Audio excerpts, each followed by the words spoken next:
বাংলাদেশের যে কোনো আন্তজেলা বাস টার্মিনালের সামনে কিংবা ভেতরে ট্রাফিক জ্যাম যে একটি নিত্য নৈমিত্তিক ব্যাপার, তা নিশ্চয়ই যারা নিয়মিত দেশের বিভিন্ন স্থানে বাসে যাতায়াত করেন তারা স্বীকার করবেন।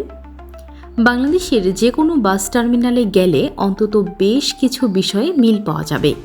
যেমন প্রতিটি বাস টার্মিনালের সামনে ভেতরে একাধিক বাসের কারণে সৃষ্টি হচ্ছে ট্রাফিক জ্যাম। বাসের চলাচলের রাস্তাটির মান খুবই খারাপ, যেখানে সেখানে গর্ত, যেখানে সেখানে পানি, কাদা জমে আছে। বৃষ্টি হলে এই অবস্থার আরও অবনতি হচ্ছে। বাস ছাড়ার কোনো নির্দিষ্ট সময় নেই। একই সময়ে একাধিক বাস ছেড়ে যাওয়াতে টার্মিনালের সামনে সৃষ্টি হচ্ছে যানজট। টার্মিনালের বাইরে বাসগুলির ধীরে চলার কারণে ট্রাফিক জ্যামের সৃষ্টি হচ্ছে। প্রতিটি বাস যাত্রী নেয়ার জন্য প্রত্যেকের সাথে প্রতিযোগিতায় লিপ্ত। বাস কন্ডাক্টর যাত্রী পাওয়ার জন্য চিৎকার করছে এবং বাসের গায়ে চাপড় মারছে। টার্মিনালগুলোর একটি বিশাল এলাকা জুড়ে বিস্তৃত এবং বাসগুলি বিভিন্ন স্থানে ছড়ানো ছিটানো অবস্থায় রয়েছে। আমাদের দেশে প্রতিটি বাস টার্মিনালের এই অবস্থা হওয়ার কারণ একাধিক। প্রথমত, শহরের বাসের মতো আন্তজেলা বাসগুলির মালিকরাও তাদের আয়ের জন্য একটি নির্দিষ্ট পরিমাণ টাকা ড্রাইভারকে বেঁধে দেন এবং শর্ত থাকে এর চেয়ে যা বেশি আয় হবে তার পুরোটাই ড্রাইভারের। তাই ড্রাইভার বা অ্যাসিস্ট্যান্টের কোনো নির্দিষ্ট বেতন নেই। তাই তারা তাদের আয় নিশ্চিত করার জন্য যাত্রী নেয়া নিয়ে প্রত্যেকের সাথে প্রতিযোগিতায় লিপ্ত। দ্বিতীয়ত, ড্রাইভারের কোনো মাসিক বেতন না থাকাতে ড্রাইভাররা সবসময়ই চাইবে যাত্রীর জন্য প্রতিযোগিতা করতে। ফলে বাসে যদি যাত্রী ভর্তি না হয় তাহলে তারা অপেক্ষা করে আরও বেশি যাত্রীর জন্য। ফলে বাস ছাড়ার কোনো নির্দিষ্ট সময় থাকবে না। একটি নির্দিষ্ট সময় বেঁধে দিলেও তা কার্যকর হবে না। ফলে একই সময়ে হয়তো একসাথে 10টি বাস টার্মিনালে তখনই সৃষ্টি হচ্ছে ট্রাফিক জ্যাম। আন্তজেলা এসি বাসগুলির ক্ষেত্রে অবশ্য এই সমস্যাটি কম, কারণ বৃহৎ যে সকল এসি বাস সার্ভিস বিভিন্ন জেলায় চলাচল করছে, যেমন গ্রিন লাইন, সোহাগ পরিবহন ইত্যাদি, তাদের প্রায় প্রত্যেকেরই আলাদা বাস স্টেশন এবং কাউন্টার রয়েছে। তারা সাধারণত একটি টার্মিনালকে ভিত্তি করে চলাচল করে না। এসি বাসগুলোর ড্রাইভারদের প্রতি মাসে একটি নির্দিষ্ট বেতন রয়েছে এবং তারা ট্রিপ প্রতি আলাদা টাকা পায়। এই কারণে যাত্রী ভর্তি করা নিয়ে ড্রাইভারদেরকে চিন্তা করতে হয় না। ফলে এসি বাসগুলির ছাড়ার যেমন একটি নির্দিষ্ট সময় থাকে, তেমনি রাস্তাঘাটে বাস থামিয়ে তারা যাত্রী ভর্তি করে না। তৃতীয়ত, বাস টার্মিনালগুলিতে কোনো প্রকার ব্যবস্থাপনা কর্তৃপক্ষ আছে কিনা কিংবা থাকলেও তা কতটুকু বাস ব্যবস্থাপনায় প্রভাব ফেলছে তা প্রশ্ন সাপেক্ষ। এই ব্যবস্থাপনা সংকটের কারণেও অনেক সমস্যার সৃষ্টি হচ্ছে, যা ব্যবস্থাপনার দক্ষতা বাড়ালে সমাধান সম্ভব।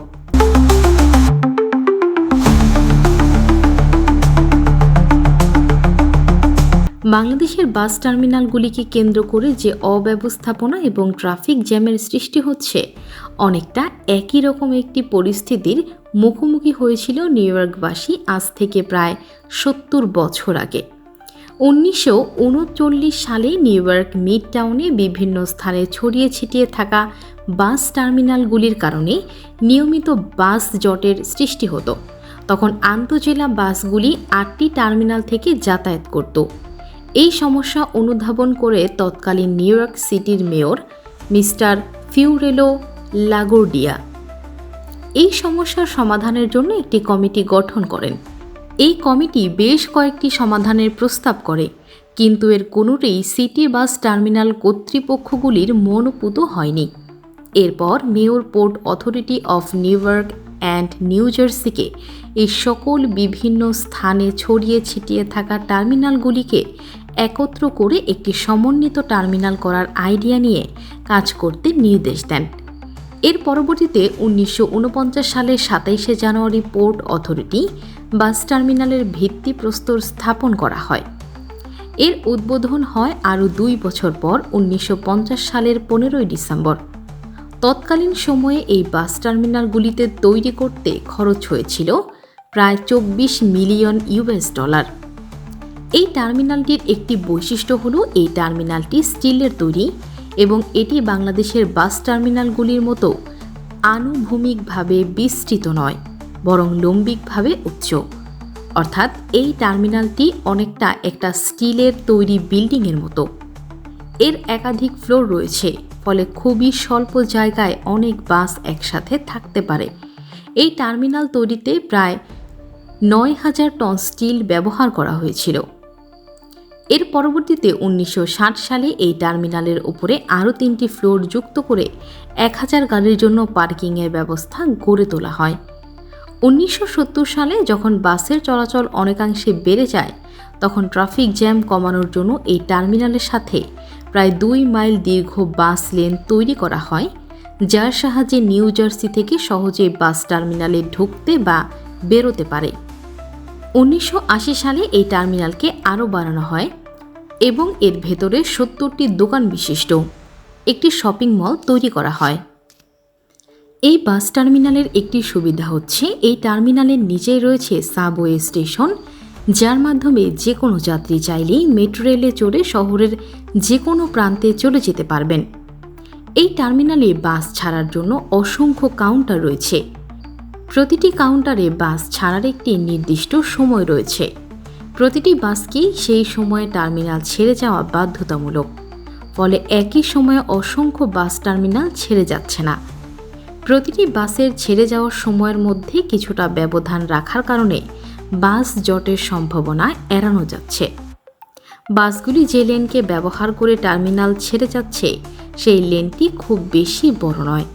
সর্বসাকুল্যে একটিমাত্র বাস এই লেন দিয়ে চলতে পারবে, ফলে নিউ ইয়র্কের জনবহুল শহরে জায়গার সাশ্রয় হচ্ছে।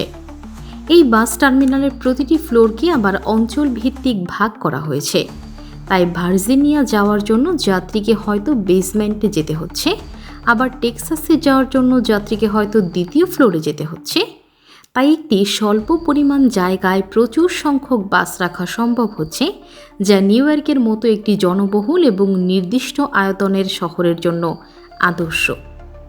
বাস লেনগুলিকে আবার বিভিন্ন পয়েন্টে সিগন্যাল বাতির ব্যবস্থা রয়েছে। সেই সিগন্যাল অনুসরণ করে বাসগুলি সময় সময় থামছে, আবার চলছে। পুরো বাস টার্মিনালের কোথায় কখন কোন বাস ছাড়ছে আসছে তা সিসিটিভির মাধ্যমে মনিটর করা হচ্ছে এবং সেই অনুসারে সিগন্যাল নিয়ন্ত্রণ করা হচ্ছে। তাই কোনো প্রকার ট্রাফিক জ্যামের সৃষ্টি হচ্ছে না। নিউ ইয়র্কের পোর্ট অথরিটি বাস টার্মিনাল আমেরিকার সর্ববৃহৎ এবং পৃথিবীর ব্যস্ততম বাস টার্মিনাল। এই টার্মিনালের মাধ্যমে গড়ে প্রতিদিন ৮,০০০ বাস চলাচল করে এবং প্রতিদিন প্রায় ২,২৫,০০০ যাত্রী আসা যাওয়া করেন। প্রতি বছর প্রায় ৬,৫০,০০,০০০ যাত্রী এই বাস টার্মিনালের মাধ্যমে বাসে যাতায়াত করেন। বাংলাদেশের বর্তমান বাস টার্মিনালগুলির অব্যবস্থাপনা এবং নিউ ইয়র্কের পোর্ট অথরিটি বাস টার্মিনালের অভিজ্ঞতাকে কাজে লাগিয়ে আমরা ভিডিওর পরবর্তী অংশে বাংলাদেশের জন্য উপযোগী একটি আধুনিক বাস টার্মিনাল কেমন হতে পারে তার একটি রূপরেখা প্রস্তাব করেছি।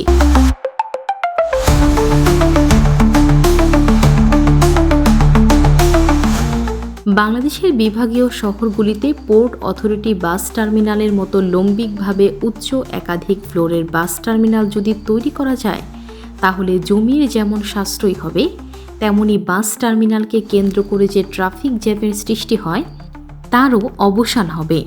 তাই এই মডেলটিকে অনুসরণ করে আমরা আমাদের প্রস্তাবিত আধুনিক বাস টার্মিনালের মডেল ব্যাখ্যা করছি। প্রস্তাবিত বাস টার্মিনাল পোর্ট অথরিটি বাস টার্মিনালের মতোই হবে, তবে এখানে বাস ব্যবস্থাপনার জন্য সকল বাসকে একটি সমন্বিত সিস্টেমের আওতায় চলাচল করতে হবে। এই সিস্টেমে না থাকলে কোনো বাস মালিক তার বাস চালাতে পারবে না। এই সমন্বিত সিস্টেমের আওতায় বাস টার্মিনালের সকল বাসকে একটি নির্দিষ্ট মানে আনতে হবে। প্রতিটি বাস টার্মিনালের জন্য এই সিস্টেম ঠিক করে দিবে সেই বাস টার্মিনাল কর্তৃপক্ষ। প্রতিটি বাসের মালিকের আয় আইএফডি প্রস্তাবিত বা চলকের মাধ্যমে নির্দিষ্ট হারে বণ্টন করা হবে, যা আমরা ব্যাখ্যা করছি আইএফডি প্রকাশিত ঢাকা শহরের যানজট নিরসনে আইএফডির প্রস্তাবনা শীর্ষক পলিসি পেপারে। প্রতিটি বাসের জন্য আয় বন্টনের একটি নির্দিষ্ট ফর্মুলা অনুসরণের কারণে যাত্রী নিয়ে কোনো প্রকার প্রতিযোগিতা বাস মালিকদের মধ্যে থাকবে না। বাস মালিকদের আয় থেকে একটি নির্দিষ্ট অংশ কেটে রাখা হবে ড্রাইভার অ্যাসিস্ট্যান্টদের বেতন বাবদ। ফলে তারাও আর যাত্রীর জন্য প্রতিযোগিতায় লিপ্ত হবে না। বাস মালিকদের সাপ্তাহিক বাৎসরিক এই আয় সংবাদপত্রে প্রকাশ করা হবে। ফলে সাধারণ বিনিয়োগকারীরা জানতে পারবেন আন্তঃজেলা বাস শিল্পে সরাসরি বিনিয়োগ কতটুকু লাভজনক। সকল বাস কোনো একটি নির্দিষ্ট কোম্পানির আওতায় না থেকে বাসগুলি একটি নিয়ন্ত্রণকারী কর্তৃপক্ষের সিস্টেমের আওতায় থাকবে। ফলে যে কোনো ব্যক্তি চাইলেই এক বা একাধিক বাস কিনে এই সিস্টেমে চালাতে পারবেন। সকল বাসের জন্য একটি বাস ডিপো থাকবে। ফলে বাসগুলির নিরাপত্তা বিধান করবে বাস ডিপো কর্তৃপক্ষ। তাই বাস মালিকদের তাদের বাসের নিরাপত্তা নিয়ে কোনো চিন্তাভাবনা করতে হবে না। বাস টার্মিনালের মতো এই বাস ডিপোগুলিও হবে বহুতল বিশিষ্ট। এই বাস ডিপোগুলির এক একটি ফ্লোরে থাকবে বাস পার্কিং, জায়গা, ওয়ার্কশপ, অফিস, ড্রাইভারদের ক্লাব, রেস্টুরেন্ট, সার্ভিস সেন্টার ইত্যাদি। প্রতিটি বাসের পার্কিংয়ের স্থানে সিএনজি বা বিদ্যুৎ চার্জিংয়ের ব্যবস্থা থাকবে এবং বাস সার্ভিসিংয়ের জন্য পানির ব্যবস্থা থাকবে। তাই জ্বালানি নেয়ার জন্য এবং সার্ভিসিংয়ের জন্য প্রতিটি বাসকে বারবার অন্যান্য ফ্লোরে যেতে হবে না।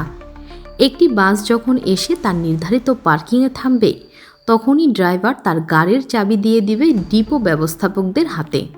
তখনই এই বাসটিকে ক্লিন করা থেকে শুরু করে ধোয়া, মোছা এবং জ্বালানি ভরার কাজ করে ফেলবে ডিপোর লোকেরাই। তারা বাসটির নিরাপত্তাও বিধান করবে। তাই পরদিন ড্রাইভার এসে শুধু বাস চালিয়ে ডিপোর বাইরে চলে যাবে এবং তার প্রাত্যহিক যাত্রী সেবার কাজে। ড্রাইভারকে এবং তার মালিককে বাস রক্ষণাবেক্ষণের জন্য কোনো প্রকার চিন্তা করতে হবে না।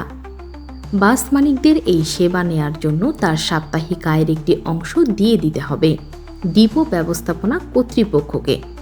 প্রতিটি টার্মিনালকে কেন্দ্র করে বিভিন্ন রুটে এইভাবে যদি বাসগুলিকে চালানো যায়, তাহলে বাস শিল্পে বিনিয়োগ যেমন ত্বরান্বিত হবে, তেমনি বাস শিল্পকে কেন্দ্র করে নতুন নতুন শিল্পের প্রসার ঘটবে।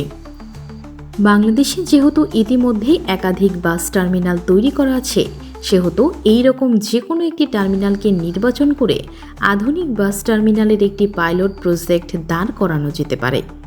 এই নির্বাচনে সেই সকল বাস টার্মিনালকে প্রথম বিবেচনাতে আনতে হবে যারা তুলনামূলকভাবে ছোট এবং কম ব্যস্ত। এটি যে ঢাকাতেই হতে হবে এমন কোনো কথা নেই। বাংলাদেশের যে কোনো প্রান্তে ইতিমধ্যে স্থাপিত একটি বাস টার্মিনালকে এই পরীক্ষার জন্য নির্বাচন করা যায়। এখানে প্রথমে গুরুত্ব দিতে হবে ব্যবস্থাপনা সংস্কারের বিষয়টি। ব্যবস্থাপনা সংস্কারের যে মডেলটি এখানে প্রস্তাব করা হয়েছে তা আগে পরীক্ষা করে দেখতে হবে। এই পরীক্ষা সফল হলে একই মডেল শহরতলির বাস টার্মিনালে প্রয়োগ করতে হবে। এরপর ধীরে ধীরে শহরের ভেতরের টার্মিনালগুলিকে একাধিক ফ্লোরের লম্বিক টার্মিনালে পরিণত করা যেতে পারে। লম্বিক বাস টার্মিনালের সমস্যা হলো এই ধরনের বাস টার্মিনাল তৈরিতে খরচ অনেক বেশি। তবে এই খরচ হিসাব করতে গিয়ে আমাদেরকে বিবেচনাতে নিতে হবে এই ধরনের লম্বিক বাস টার্মিনাল তৈরি করার কারণে যে পরিমাণ জমি অবমুক্ত হচ্ছে তার বাজার মূল্য। বর্তমানে এক বিশাল এলাকা জুড়ে বাস টার্মিনালগুলো ছড়িয়ে থাকে। তাই লম্বিকভাবে বাস টার্মিনাল তৈরি হলে এই জমির অনেক সাশ্রয় হবে, যার বাজার মূল্য হবে কোটি কোটি টাকা। তাই এই বেঁচে যাওয়া জমির মূল্য বাদ দিলে বাস টার্মিনাল নির্মাণের খরচ অনেক কমে আসবে। লম্বিক টার্মিনাল নির্মাণ করার পর যে বিশাল এলাকা উন্মুক্ত হচ্ছে, সেই এলাকায় সুন্দর পার্ক নির্মাণ করতে হবে যাতে এলাকাবাসীর বিনোদনের একটি সুযোগ সৃষ্টি হয়। অতি সম্প্রতি বাংলাদেশ সরকার সক্রিয়ভাবে বিবেচনা করছে ঢাকা শহরের বাস টার্মিনালগুলিকে অন্যত্র সরিয়ে নেয়ার। আমরা মনে করি নতুন যুগের চাহিদা মেটাতে বাংলাদেশ সরকারকে এখন ভিন্নভাবে চিন্তা করতে হবে, যাতে এই বাস টার্মিনালগুলির মাধ্যমে নতুনভাবে যানজটের সৃষ্টি না হয়। বাস শিল্পকে কেন্দ্র করে যেন নতুন শিল্পের বিকাশ হয় এবং নতুন বিনিয়োগ উৎসাহিত হয়। এই পরিপ্রেক্ষিতে আইএফটি প্রস্তাবিত আধুনিক বাস টার্মিনালের আইডিয়া সরকার বিবেচনা করতে পারে।